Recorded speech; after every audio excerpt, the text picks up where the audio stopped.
And there are ways to appeal IRMA, but voluntarily doing a Roth conversion usually is not one of those things that does get approved on appeal.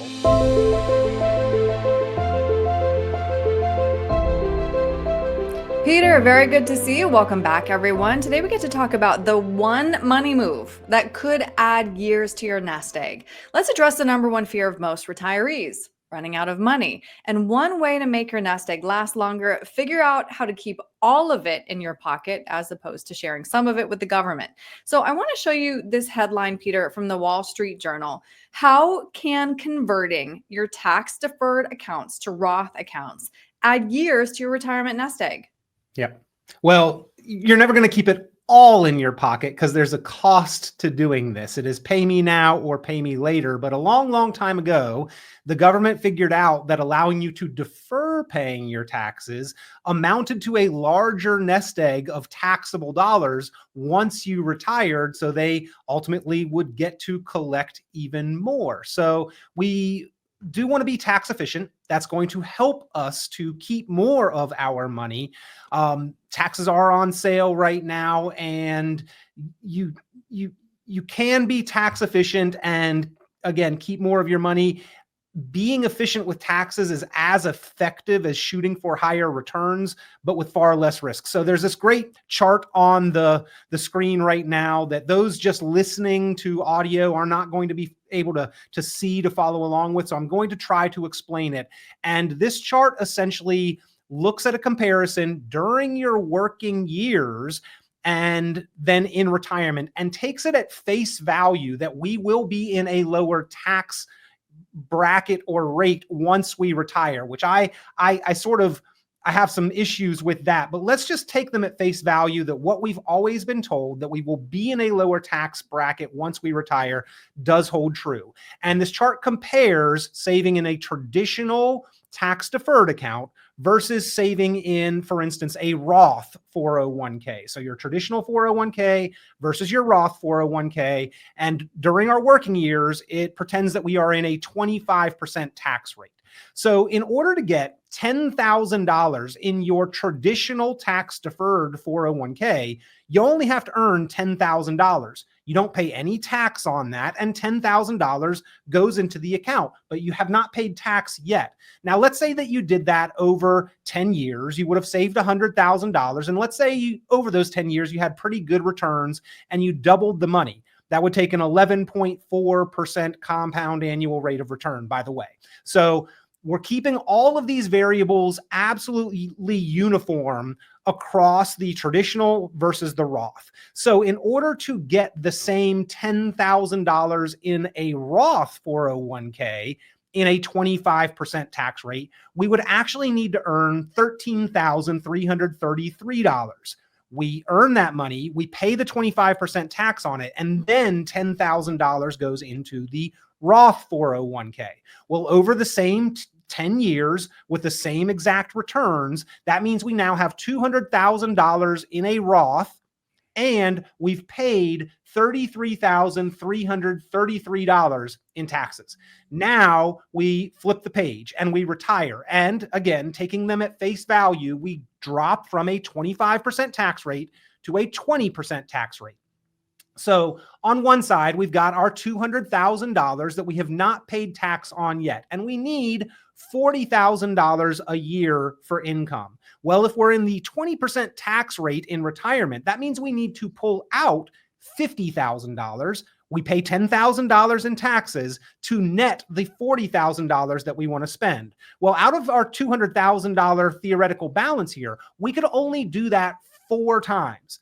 That means that we just paid $40,000 in taxes out of our retirement nest egg for the $33,333 that we could have paid during our working years to get that money over into Roth. And it's a lot easier to pay a bill while you're earning a paycheck than it is out of your retirement nest egg, trying to factor that in. So on the Roth side of things, if we want to pull and create the same $40,000, we only have to pull $40,000 because we've already paid our tax on that. That means that out of 200,000, we could pull 40,000 out 5 times. That's 1 full year of extra income that we've created by saving our money on the Roth side. So this is how, as the Wall Street Journal is talking about, it extends the time that our money will last in retirement. That by prepaying our taxes, we created 1 full extra year's worth of income. And there are additional tax deferral disadvantages as well. Can you talk through those, please? Yeah. And again, there's another chart here. I'm not going to go into as much detail, but when you pull dollars out of that traditional tax deferred 401k or IRA, those dollars go into an equation that determines whether or not your Social Security becomes taxable. And there are a couple different thresholds. So if a married couple filing jointly has income over $44,000, then 85% of your Social Security would become taxable. And again, we had to pull out $50,000 of taxable income to create the $40,000 that we wanted. So we hit that 85% threshold, and our Social Security then becomes taxable. Whereas we create that same $40,000 over on the Roth side, and our Social Security from that transaction alone, from that income, because it's a Roth, it does not go into that equation, and therefore we get to keep more of our Social Security. So in addition to the taxation on the account withdrawal itself, in addition to the money lasting longer on the Roth side, there are additional implications for Social Security and, oh, by the way, with Medicare premiums. Now, this example would not encounter IRMA, but if you get up to certain levels of income, then your Medicare premiums rather are means tested with IRMA, income related means assessment and adjustment. And you would also potentially cause your Medicare premiums to increase. Yeah, that's a lot to consider. It's a lot of math that goes into this. And by the way, it also impacts capital gains. So there are a lot of implications to saving on a tax deferred basis versus prepaying that tax on the Roth side. So Roth conversion saw a 44% jump in 2024. People want to take advantage of today's historically low tax rate that you mentioned a second ago, Peter. However, Donald Trump has pledged to extend his 2017 tax cuts. So should we still be considering a Roth conversion? Well, it just gives us more time to buy something while it's on sale. Yes, absolutely. I think that we still consider it, and we try to accelerate the pace as much as possible. We've done a lot of Roth conversions with our clients over the past several years, and I feel like anybody should be looking at the numbers, crunching the numbers, and considering them, because again, you get to pay your taxes at discounted rates. I think that maybe these Tax Cuts and Jobs Act of 2017 rates get extended, but that's not guaranteed. As the tax laws stand today, right now, those tax rates expire January 1st of 2026, and all of the tax brackets from the 12 to the 37% bump up. Well, maybe they get extended. And hopefully they do. And I think it's more likely than not that they will. But that doesn't change the fact that at some point in the future, taxes are likely to go up. And so why not take advantage of not only this year and next year, but potentially those extra additional years that we have, that we could make those conversions at a discounted rate. So again, this does not like forego taxes or eliminate taxes. It just extends the amount of time that we have to pay those taxes proactively at the most advantageous rates and brackets I think we're going to see, Erin.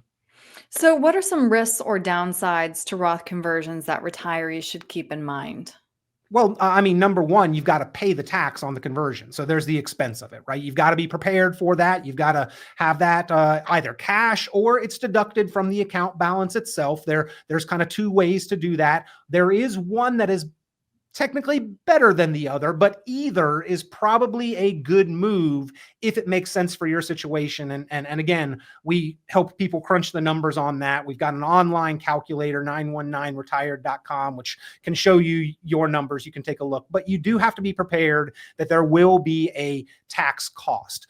You also need to be aware that those there's a 2-year look back. Those IRMA income related means assessment premiums, your Medicare costs, they look back 2 years. So if you do a Roth conversion this year, 2 years from now, you could be paying higher Medicare costs. And there are ways to appeal IRMA, but voluntarily doing a Roth conversion usually is not one of those things that does get approved on appeal. Like going from your working career where you are earning high income to retirement and saying, hey, that's not my life circumstances moving forward. Yes, I was earning a lot of money, but now I'm not. Now I'm retired.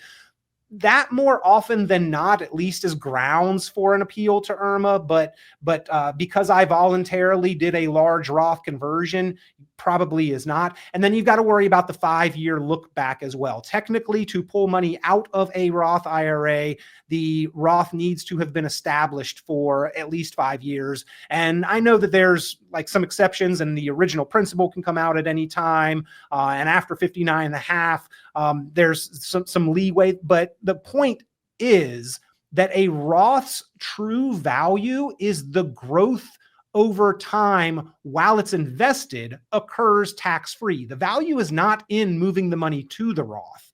The value is in the growth that happens thereafter. So if you have not mentally earmarked that these are dollars that I do not need for probably 5 years or more at least, then maybe those are not dollars that you should consider with the Roth conversion, because again, the real value of the Roth conversion is not the conversion itself. It's the growth on the account that happens thereafter. And you want that to happen for really as long as possible. So there are some exceptions to this, but generally your Roth money is kind of the last money in the order of operations on the accounts that you should be accessing for income purposes. Mm-hmm. Well, I'm really glad we got to talk this through. Clearly, a specialized conversation with you, Peter, would help clarify this for a lot of people, plug in their own unique numbers. If somebody wants to run the math with you, what's the best way to reach you? Give me a call, 919-300-5886, 919-300-5886. You can go online. Again, we've got an online calculator that is available on a one-off site. It is 919-retired.com, 919retired.com. You can enter in your information, your age, your approximate tax deferred account balance, your anticipated tax rate, and you can see the numbers side by side right there. But do not act on that without consulting a professional or maybe a team of professionals. We actually work with accountants. We've got some, and we work with those that our clients work with as well to verify the numbers before we execute on things. But you can reach me to get that conversation started. Again, 919-300-5886 is the phone number, 919-300-5886. We run those numbers. We have those conversations, no cost, no obligation. You can also get the conversation started at our main website. It looks like Richon Planning.com, or email me, Peter@RichonPlanning.com. Great. Peter, thank you. One of our best opportunities, Roth conversions, Erin. Thank you. Absolutely.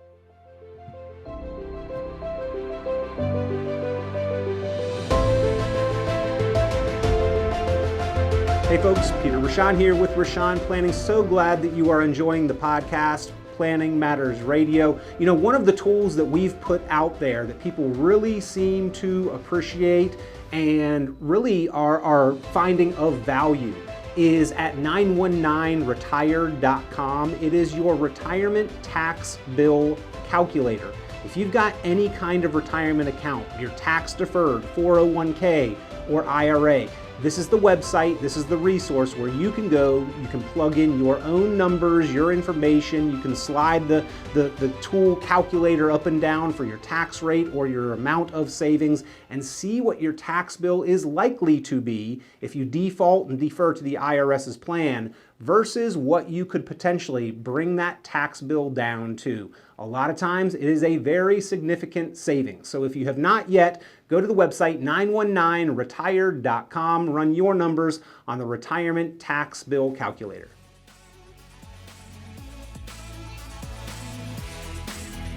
This has been Planning Matters Radio.